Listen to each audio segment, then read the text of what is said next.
अस्सलामुअलैकुम वरहमतुल्लाहि वबरकातुहु அவுது பில்லாஹி மினஷ் ஷைத்தானிர் ரஜீம் பிஸ்மில்லாஹிர் ரஹ்மானிர் ரஹீம். அளவற்ற அருளாளனும் நிகரற்ற அன்புடையனுமாகிய அல்லாஹ்வின் திருப்பெயரை கொண்டு ஆரம்பம் செய்கின்றோம். நாம் பெரும் பாவங்கள் சம்மந்தமான பல விஷயங்களை தெரிஞ்சுக்கிட்டு இருக்கோம். அந்த அடிப்படையில் இன்றைய பதிவில் நாம் இசையில் மூழ்கி இருப்பது பெரும் குற்றமாக கருதப்படுது. அதை பற்றின விளக்கத்தை தான் பார்க்க இருக்கோம்.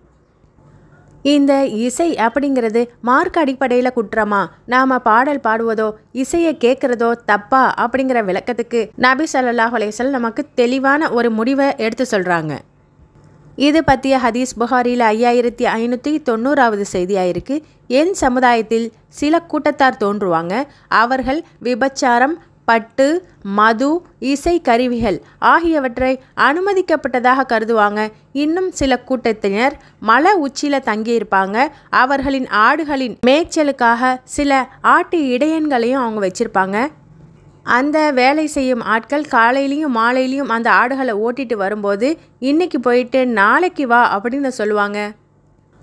ஆனால் மறுநாளோ அவங்களில் பலரையும் அல்லாஹாலா அழிச்சிருப்பான். அவங்க மேலே மழையை அப்படியே தலை கீழாக புரட்டி போட்டு அவங்களில் பலரையும் அழிச்சிட்டு மீதி இருக்கக்கூடிய எஞ்சிய மக்களை குரங்குகளாகவும் பன்றிகளாகவும் மறுமை நாள் வரைக்கும் அல்லாஹாலா மாற்றி விடுவான் அப்படின்னு நபி அவங்க சொல்கிறாங்க. இந்த எச்சரிக்கையான ஹதீஸில் நம்ம பார்க்கும்போது விபச்சாரம் எவ்வளோ கேவலமான செயல்னு நமக்கு தெரியும். அதே போல் பட்டாடை அணிவது இந்த உலகத்தில் நமக்கு தடுக்கப்பட்டிருக்கு.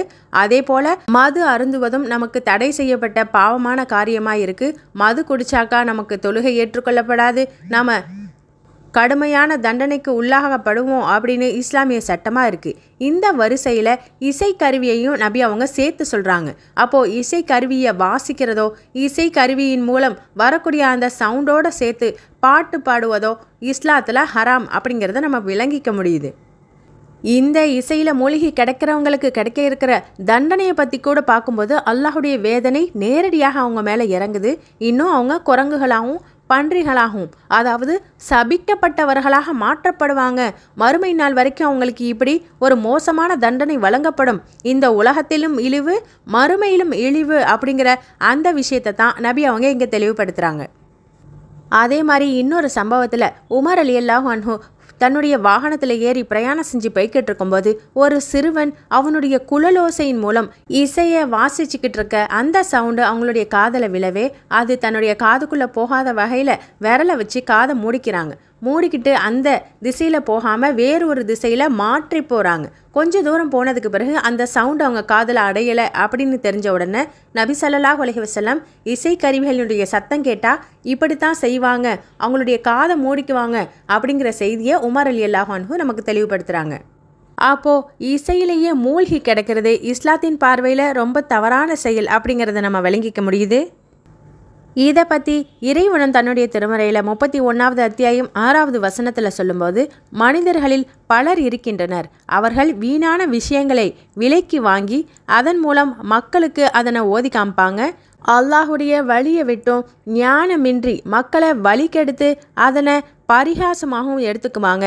இத்தகையோருக்கு இழிவு தரும் வேதனை நிச்சயம் உண்டு அப்படிங்கிற அல்லாஹ் சொல்லக்கூடிய இந்த எச்சரிக்கை யாருக்கு அப்படின்னு பார்த்தோன்னா, இதை பற்றி இப்னு மசூத் ரலியல்லாஹு அன்ஹு அவங்க சொல்லக்கூடிய விளக்கத்தில் இப்னு கசீர் அப்படிங்கிற அந்த விளக்க உரையில் நம்ம பார்க்கும்போது இது நிச்சயம் இசையை பற்றி சொல்லக்கூடியதான் அப்படின்னு அவங்க சத்தியமிட்டே சொல்கிறாங்க.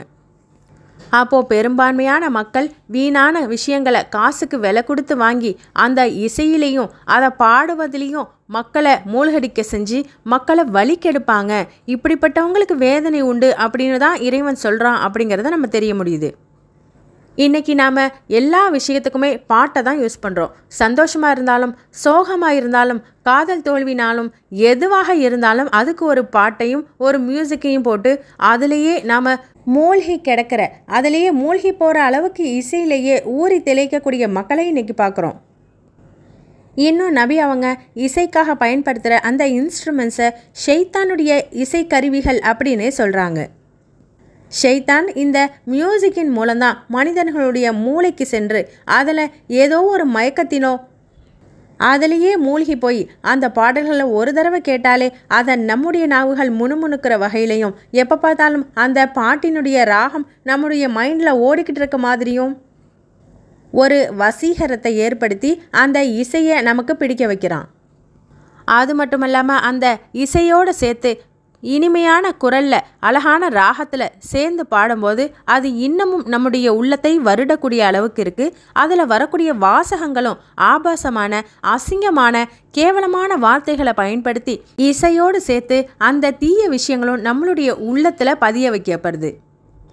அந்த வார்த்தையினுடைய விபரீதமும் அது கேவலமான ஒரு வாசகம்னு தெரியாமலும் பல சின்ன குழந்தைங்க கூட பாட்டு பாடுவதையும் பாட்டு போட்டாக்கா அதற்கு ஏற்றாது போல் உடலை அசைச்சி டான்ஸ் ஆடுறதையும் நம்ம பார்க்குறோம். அப்போ இந்த இசை நம்மளையே அறியாமல் நம்முடைய உடம்புக்குள்ளே ஏதோ ஒரு வைப்ரேஷனை ஏற்படுத்தி தன்னை அறியாமலே ஆட்டத்தை ஏற்படுத்துது. இதைத்தான் நபி அவங்க ஷைத்தானுடைய இசைக்கருவின்னு சொல்கிறாங்க. இதை விட்டு அல்லாஹ் தஆலா நம்மை பாதுகாத்து நேர்வழி பெற்ற மக்களாக ஆக்கி அருள் புரிவானாக. அஸ்ஸலாமு அலைக்கும் வரஹ்மத்துல்லாஹி வபரகாத்துஹு.